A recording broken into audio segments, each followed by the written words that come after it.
Hello everyone आज दिन start होता लेमन टी रु तापर खाई आलू परोटा जहाँ पे टिके बटर पकई देती जोटा बढ़िया लगुला।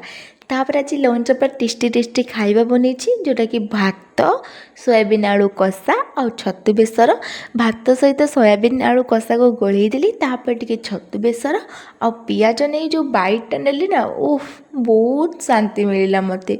तापर जेहेतु आज एते दिन पर मो दीदी आसथिला तो आमे जाइथिलु टिके मार्केट किछि काम थिला तो भाबिथिलु कोन खाई के आसीबु।